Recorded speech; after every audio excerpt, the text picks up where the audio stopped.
నమస్తే ఉల్లా ఎరికే కదా నేనెవలో నేను మీ 690 పాపన్నని ఇయ్యాల మళ్ళా కొత్త కొత్త ముచ్చట పట్టుకొని మీ ముంగడికి వచ్చిన మళ్ళీ గయ్యేదో సక్కా పోయి చూద్దాం పారి.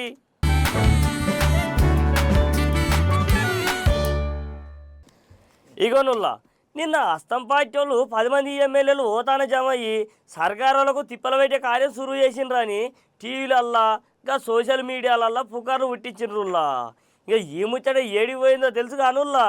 ఇక మన కేంద్ర మంత్రి కిషన్ రెడ్డి సారు మాకు ఏం సంబంధం లేదు, ఈ సర్కారును కూలగొట్టే ఉద్దేశం లేదని చెప్పుకొచ్చిండుల్లా. ఇక ఆ ముచ్చట అట్లుంటే ఇదంతా ఉత్తమ ముచ్చటేనని మా ఎమ్మెల్యేలకు అట్లాంటి ఉద్దేశం లేదని చెప్పుకొచ్చిండుల్లా మన ఎంపీ మల్లు రవి సారు. ఇక మీకు తెలిసే కానల్లా హస్తం పార్టీ అంటేనే కార్యకర్త కానుంచి సీఎం సార్ దాకా అందరికీ స్వేచ్ఛ ఉంటుందని, ఈ పార్టీలో ఎవరికి నచ్చినట్టు వాళ్ళు ఉంటారోల్లా. ఇప్పుడు ఈ ముచ్చట ఎందుకు చెబుతున్నానంటే నిన్న హస్తం పార్టీ ఎమ్మెల్యేలు 10 మంది ఒక్కతాన కూడి ఓ మంత్రి మీద అల్కబూనిండ్రని టీవీలోళ్ళు గాయ చేసిండ్రోలా. ఆ ఎమ్మెల్యేలతో మాకేమి సంబంధం లేదని, ఈ సర్కారును కూల్చే ఉద్దేశం మాకు లేదని ఇక ఇదే సందని పువ్వు పార్టీ పెద్ద ఆయన కిషన్ రెడ్డి సారు చెప్పుకొచ్చిండట. ఇక ఇదిటుంటే అదంతా ఉత్తముచ్చటేనని జడ్చర్ల ఎమ్మెల్యే ఓ తాన కలిసి భోంచేద్దామని పిలిస్తే అందరూ కూడబలుకొని పోయిండ్రు తప్ప వాళ్ళకు ఎటువంటి ఉద్దేశం లేదని ఆ పెద్దాయన మల్లురవి సార్లు బీర్లా ఐలయ్య సార్లు చెప్పుకొచ్చిండ్రల్లా. ఈ టీవీలో ఉన్నది లేనట్టు లేనిది ఉన్నట్టు చెప్పి జనాలను తక్లీఫ్ చేయొద్దని ఒక తీర్ల చెప్పిండోల్లా. కానీ నిప్పు లేనిదే పొగరాదన్నట్టు ఆడ ఏమీ లేనిదే ముచ్చట బయటికి ఉత్తగానే రాదోల్లో. అసలు ఈ 10 మంది ఎమ్మెల్యేలు ఫామ్ హౌస్లో కూర్చోవటం అనేది అసలు జరగనటువంటి విషయం జరిగినట్టు చెప్తున్నారు. 10 మంది కాదు, ఒక 8 మంది ఎమ్మెల్యేలు ఐటీసీ కోహినూర్ అనేటటువంటి హోటల్ హ్యాంగింగ్ బ్రిడ్జ్ పక్కన ఉంటుంది. అక్కడ మన జడ్చర్ల ఎమ్మెల్యే అనిరుద్ధ్ రెడ్డి గారు డిన్నర్కి రమ్మంటే మా వాళ్ళంతా అక్కడ పోవటం జరిగింది. అక్కడ పోయిన తర్వాత ఆయనకు ఒక పని ఉంది, ఆ పని మనం సీఎం దగ్గరికి రెవెన్యూ మినిస్టర్ దగ్గర పోయి మాట్లాడుకోవాలా, నా పని కావటం లేదంటే ఓకే మేము కూడా మీకు సపోర్ట్ చేస్తామని చెప్పారు. భోజనం చేసి వెళ్ళిపోయారు. ఇది అక్కడ జరిగింది. దీనికి ఫామ్ హౌస్లో కూర్చున్నారు, ప్రభుత్వానికి వ్యతిరేకంగా మాట్లాడారు. ఇవన్నీ తప్పుడు సమాచారం. ఎందుకంటే ఈ మొట్టమొదటి ఈ న్యూస్ని పట్టుకుంది టీవీ న్యూస్ వాళ్ళు, దాని తర్వాత బీఆర్ఎస్ పార్టీకి సంబంధించిన సోషల్ మీడియా దీన్ని పెద్ద ఎత్తున రాష్ట్రంలో వ్యతిరేకంగా కాంగ్రెస్ పార్టీకి రేవంత్ రెడ్డికి వ్యతిరేకంగా చేయాలనేటువంటి ఒక కార్యక్రమం. వీళ్ళు ఎన్ని పనులు చేసినా దీంట్లో 1% కూడా నిజం లేదు. కాబట్టి దీనివల్ల ఏమి జరిగేది లేదు. ఈ ఎమ్మెల్యేలందరూ కూడా ప్రభుత్వం చేస్తున్నటువంటి కార్యక్రమాల మీద చాలా సంతోషంగా ఉన్నారని చెప్పారు. నేను నాగర్ కర్నూలు పార్లమెంటు సభ్యుడు కాబట్టి నాగర్ కర్నూలు పార్లమెంటు సభ్యుడు మన రాజేష్ రెడ్డి గారు కూడా పోయారు. వారితో స్వయంగా మాట్లాడాను, ఇతరులతో కూడా మాట్లాడాను. వారు నాకు చెప్పారు దీంట్లో ఏమాత్రం వాస్తవం లేదు. We are very happy with Revanth Reddy.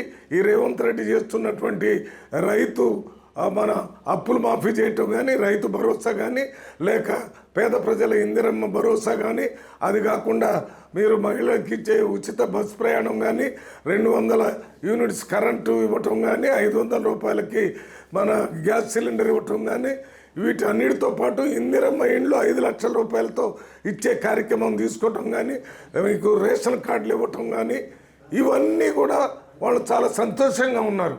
ప్రజలకు మేలు జరుగుతుంటే మేమెందుకు ప్రభుత్వానికి వ్యతిరేకంగా ఉంటాం? ఇది తప్పుడు సమాచారం. దీన్ని మేము తీవ్రంగా ఖండిస్తున్నామని వారు నాతో స్వయంగా చెప్పారు.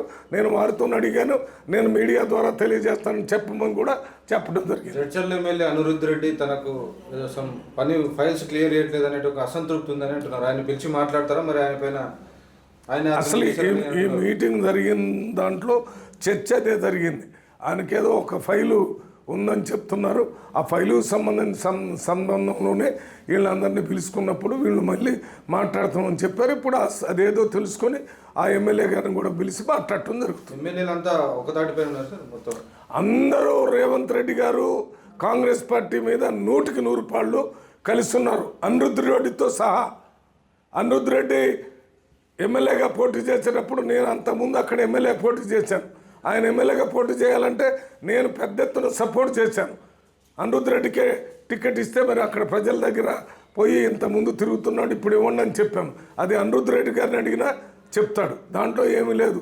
అనిరుద్ధ్ రెడ్డి సమస్య ఆయనకు ఉన్నటువంటి ఆ ఫైల్ ఏదో రెవెన్యూకి సంబంధించి దాని గురించే తప్ప కాంగ్రెస్ పార్టీ వ్యతిరేకం కాదు, రేవంత్ రెడ్డికి వ్యతిరేకం కాదు, ఈవెన్ రెవెన్యూ మినిస్టర్ కూడా వ్యతిరేకం కాదు. నా పని కావటం లేదనేదే తప్ప అందులో ఇంకో మార్గమే లేదు. ఎలక్షన్లు అంటేనే గెలిపోవడం సహజం కాదు. నువ్వులా గెలిచిన వాళ్ళు ఏలుబడి బాగుండి జనాలు మళ్ళా గెలిపిస్తారు, లేకుంటే ప్రతిపక్షం వాళ్ళు అధికారంలోకి వస్తారు. ఇక ఇదే కాదుల్లా, ఇందులోనే ఏది కూడా శాశ్వతం కాదు. కానీ ఆ ఆంధ్ర వైసీపీల పార్టీ వాళ్ళు ఓడిపోయినారు కదా, కానీ ఇప్పటి వరకు వాళ్ళకి అర్థం కావట్లేదుల్లా ఈ ఎందుకు ఓడిపోయినామని. జగన్ సార్కు వీర విధేయుడు మన అంబటి రాంబాబు సారు ఈ ముచ్చట చెప్పుకుంటూ వచ్చిండుల్లా, చాలా బాధపడుకుంటా. మనకు అదేందో పాలు కూడా చూడుర్రి. ఇగోనల్లా గా ఆంధ్రల వైసీపీ పార్టీ నాయకుడు అంబటి రాంబాబు సారు సంగతి తెలిసేగానుల్లా. ఆ పార్టీలో ఆయనంత స్వామి భక్తుడు ఉండడని మీకు తెలుసుగానుల్లా. జగనాల సారు మీద ఈగ వాలినా కూడా తట్టుకోలేడు. అట్లాంటిది సీఎంగా ఉన్న జగనాల సారు ఓడిపోయి ఇంట్లో కూర్చుంటే ఆయన కన్నా అంత బాధ ఉందో లేదో కానీ మన రాంబాబు సారు మాత్రం చాలా బాధపడుతున్నాడోల్లా. మొన్న జరిగిన ఎలక్షన్లో గెలిచి జగనాల సారు మళ్ళా సీఎం అవుతాడని అనుకుంటే మరీ ఇంత ఘోరంగా ఓడిపోయామేందని చాలా బాధపడ్డాడు. ఆ చంద్రాల సారు, పవనాల సారు, పువ్వు గుర్తు పార్టీ వాళ్ళు ఒక్కతాన కూడినందుకు 164 సీట్లు వచ్చినాయని చెప్పుకొచ్చిండ్రోల్లా. ఈ ముచ్చట అందరి మనసులో ఉన్నా కూడా ఒక్కరు కూడా బయటపడలేదు. కానీ రాంబాబు సారు మాటతో పాటు ఆట పాట కూడా అలాగే ఉంటాయల్లా. అందుకే మనసులో ఉన్న మాట బయటకు కక్కిండోల్లా. ఈ రాష్ట్రంలో వైఎస్ఆర్ కాంగ్రెస్ పార్టీ అధికారంలోకి వస్తుంది, జగన్మోహన్ రెడ్డి గారు రెండవసారి ముఖ్యమంత్రిగా ప్రమాణ స్వీకారం చేస్తారని భావించాం. కానీ ఓటమి పాలయ్యాం. ఓడిపోతే ఓడిపోయాం, చాలా ఘోరంగా ఓడిపోయాం, ఒప్పుకోవాలి. కేవలం 11 సీట్లు మాత్రమే గెలుచుకున్నాం. 164 సీట్లు వారు గెలుచుకున్నారు. మన ఎవరికి అర్థం కాదా? ఏంటంటే బాబు మనకు 11 వచ్చినాయని మనకు అర్థం కాదా? మనకు అర్థం కాకపోతే అర్థం కాపోయింది. వాళ్ళకు 164 సీట్లు వాళ్ళకి ఎందుకు వచ్చాయో వాళ్ళకే అర్థం కాదు. అంటే ఏం జరిగింది? ఇద్దరు ముగ్గురు కలవడంతో బలం పెరిగిందా, లేక మనకు తెలియని వ్యతిరేకత ఏమైనా ఉన్నదా, లేక ఏమైనా మాయ జరిగిందా అనేటువంటి అనుమానాలు కోకొల్లలుగా మన మనసులో ఉన్నాయి. ఏది ఏమైనా ఓటమి పాలయ్యాం. ఇగోనుల్లా ఇప్పుడు వాళ్ళు ప్రయాణం అయ్యి ఏడికైనా పోతున్నారని అడిగితే అక్కర్లేదు, అందరూ ఇక పుణ్యకార్యానికే పోతున్నారు కాదు. ఆంధ్రేనుల్లో కుంభమేళ పోయి స్నానాలు చేస్తే పుణ్యం వస్తుందని పోతున్నారు కాదు. గిట్టనేగా జగిత్యాల కాడ పెద్ద మనుషులంతా ఓతాన కూడి ఆడాక పోయి అక్కడ 4 పెద్దవాళ్ళు కట్టుబాటు రాటుల్లా. భాష రాక అక్కడ తొక్కులాడుతుంటే అదృష్టం కొద్దీ మన తెలుగు రాష్ట్ర పోలు ఆంధ్రోళ్ళు కలిసి సాయం చేసి బతుకు జీవుడు అని ఇంటికి అని చేరమని చెప్పుకొచ్చిండ్రుల్లా. ఇక ఆ ముచ్చట ఏదో మీరు కూడా పాలు చూడాలి కదా, మరి అందుకనే వాటికొచ్చిన సూదురు పారి. ఈ గోనల్లా 144 సంవత్సరాలకు ఒక్క పాలొచ్చే కుంభమేళకు మళ్ళా ఆ జన్మలో పోలేమని అందరూ ఆడికే పోతుండ్రల్లా. అట్లనేగా జగిత్యాల కాడ విద్యానగర్లో ఉండే నర్సవ్వ, కొత్తవాడకు చెందిన రాజవ్వ, నిర్మల్ కాడ ఉండే ఇద్దరు సుట్టపోలు కలిసి 4 దినాల కింద మహాకుంభమేళకు పోయిండ్రు అంటున్నోళ్ళ. ఇక ఆడ ఇసుక పోస్తే రానంతమంది ఉండుకంతో 4 ఆడోళ్ళు కాటుపడ్డారంటున్నోళ్ళ. ఇక వాళ్ళంట వచ్చిన వాళ్ళు గుబులు పడి ఇంటికాడోళ్ళకు చెప్పడంతోనే వీళ్ళు గుబులు పడ్డారంటోళ్ళ. దేశం కాని దేశంలో భాషరాక తిప్పలు పడుతున్న పెద్దోళ్ళను చూసి మన పక్క రాష్ట్రం నెల్లూరోళ్ళు రైలు బండి కిరాయికి పైకమిచ్చి ఇంటికి తోలిండ్రంట. ఎట్టయితేనేముంది, మన తెలుగు వాళ్ళంతా ఒకటిగా ఉండి ఆపద సాపదకు సాయం చేసుకోవాలని అంటున్నారల్లా. ఈ ముచ్చట తెలిసిన ఊరోళ్ళు జగత్తాల నుంచి వెళ్ళి పోయినాం 11 మంది బండి తీసుకొని 11 మంది పోయినాం. పోయే వరకల్లా కుంభమేళ పోయినాం. ఇక రాములవారి దేవుని చూసినాం, చూపించి మళ్ళా ఆడికెళ్ళి కుంభమేళకైనాం. కుంభమేళకైన వాళ్ళే బాగా మంది ట్రాఫిక్ బస్సులు ట్రైన్ అవి మన కార్లు టాటేసులు ఇక్కడ నుంచి కరీంనగర్ దాకా దానిపైన ఏం చేసుడని ఎట్లా స్నానం చేయాలని చెప్పి కొంత దూరం పోయినాక దిగి అందరు దిగిపోతారు, మనం కూడా దిగిపోతామని అది దిగిపోయినాం. దిగిపోయారు కల్లా కిలోమీటర్లకు 20 రూపాయలు 30 రూపాయలు ఆటో ఎక్కిచ్చారు. మంచిగానే అప్పుడు మంచిగానే తీసుకుపోయారు, మంచిగానే పోయినాం. మళ్ళీ కొంత దూరం పోయినాక వాళ్ళు అంతర్లే దించుతారట. ఇంకా దూరం ఉన్నది గంగదేవి. ఇంకా తానాలు చేసే దూరం ఉండే వరకల్లా మళ్ళీ ఏం చేసారు, బండ్లో పోతే ఇక చీకటి అవుతుంది, ఆరైతే బంద్ చేస్తారు అని ఏం చేసారు కదా. ఇక బండికి ఇద్దరం పోదామని బైకులు ఎక్కిచ్చారు. బైకులు ఎక్కించే వరకల్లా వాళ్ళు షార్ట్ కట్లో పొలాలకి వెళ్ళి తీసుకుపోయారు మంచిగానే రాస్తకు. అదే గంగదేవి కాడికి వెళ్ళి ఇంక కొంత ఇంక 20 కిలోమీటర్లు ఉందట అది అక్కడ. అంతే మళ్ళీ తీసుకుపోయి 3 తవల కాడ కొంచెం 20 కిలోమీటర్ల దూరాన దించారు. దించే వరకల్లా ఈ బండికిద్దరం పోతే ఒక 2 బండ్లలో మేము వెనకాయినాం, వాళ్ళు ముందయ్యారా మరి వెనకాయరా మాకు తెలియదు. ఇక వాళ్ళు మాకు వాళ్ళు కాదలే, మేము వాళ్ళకి కాదలే పోయినాం. నీళ్ళు చల్లుకున్నాం. ఇక ఆయన ఎట్లా ఈ మందిలోకి వెళ్ళి ఎట్లా వెళ్ళాలి ఎట్లా పోవాలి అని మెల్ల కూర్చుంటుకుంటా అయితే వచ్చినాం. వచ్చి మళ్ళీ కుంభమేళ కాడికి వెళ్ళి అదే ఊళ్ళకి వచ్చినాం. వచ్చినాక ఇక ఆడిడ కొంత కూర్చున్నాం, చేసినాం. ఇక నన్ను కనబడతారని బండ్లు చూసినాం, తిరిగి ఆ రాత్రి ఏం చేసినాం, ఇక నెగడు అగ్గి నెగడు పెట్టుకున్నాం, ఆడిడ కూర్చున్నాం.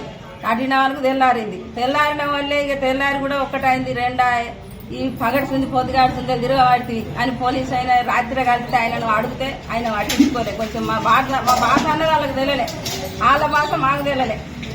అక్కడ ఈ మేము తెలుగులో మాట్లాడాలి, వాళ్ళే హిందీ వచ్చేది. అది సారానికి ఇట్లా దండం పెట్టినా కూడా వాళ్ళకి మా మాట వాళ్ళకి తెలియలే.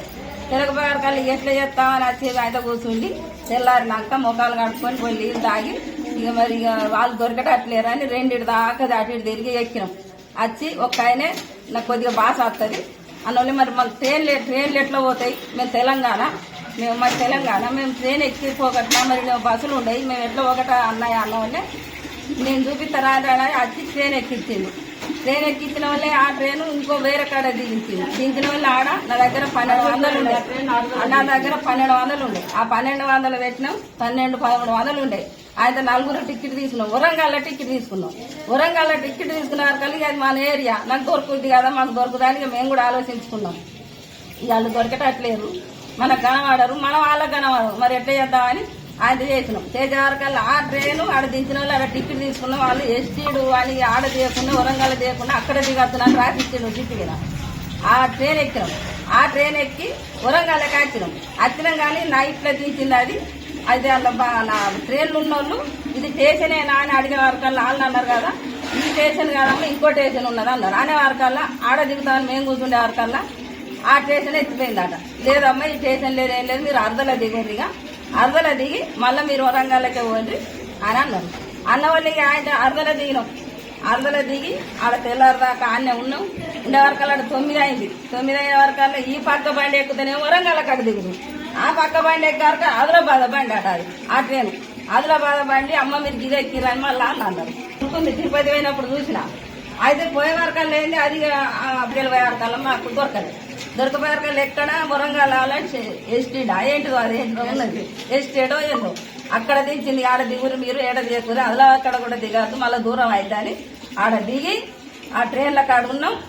ఆయన తట్టు పోయినాం, పోలీస్ స్టేషన్లకు పోయినాం, అడిగితే గిట్లా మరి మేము తప్పిపోయి వచ్చినాం, మా మంచి గిట్లా కుంభమేళ వచ్చినాం, మేము తప్పిపోయినాం సార్ అన్న వాళ్ళే వాళ్ళు దగ్గరికి తీసి ఇక్కడ అన్నం పెట్టి ఇచ్చారు. అన్నం తిన్నాం. ఇగోనుల్లా రోజు 3 పూటల 4 మెతుకులు నోయిటా పోతున్నాయి. అంటే 6 కాలం కష్టపడి రైతన్నలే కాదుల్లా ఇక కాలం అయినా కాకున్నా తక్లీఫ్ ఉన్నా కూడా భూమిని నమ్ముకొని బతికేటోడు రైతు అంటాడు కాదుల్లా. తన కడుపున పుట్టిన బిడ్డలకు సమానంగా భూమిని కూడా కంచికి రెప్పలాగా కూడా కాపాడుకుంటూ వస్తాడుల్లా. అట్లాంటి భూమిని తన నుంచి పోతుందని తెలిస్తే ఎంత కోసపడతాడుల్లా.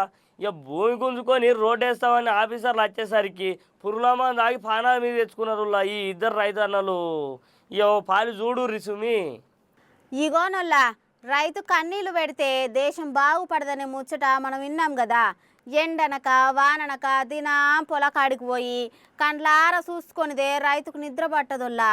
ఆరుగాలం కష్టపడి పండించిన పంటకు పెట్టుబడి పోయి 4 రాళ్ళు వచ్చినా రాకున్నా మళ్ళీ అదే భూమిని నమ్ముకొని ఆకాశంకెళ్ళి చూస్తూ వ్యవసాయం చేస్తాడు కదొల్లా. రైతన్నకు భూమి అంటే అంత ఇష్టం ఉంటుందొల్లా. ఇదెందుకు ఇప్పుడు చెబుతున్నానని అనుకుంటున్నారా?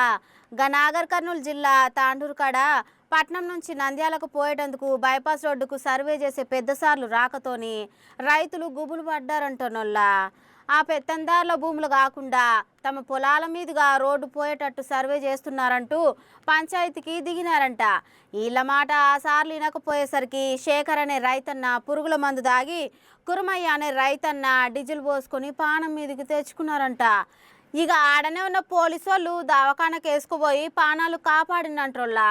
అభివృద్ధి కోసం రోడ్లు పోయడం కూడా అక్కర్లే కానీ భూమికి ఇలువ కట్టించో దాని బదులు ఇంకో చోట చూపించి తీసుకోవాలి కానీ బలవంతంగా గుంజుకుంటే రైతుల పానాలు తీసుకుంటే దేశానికి అన్నం కూడా దొరకదల్లా.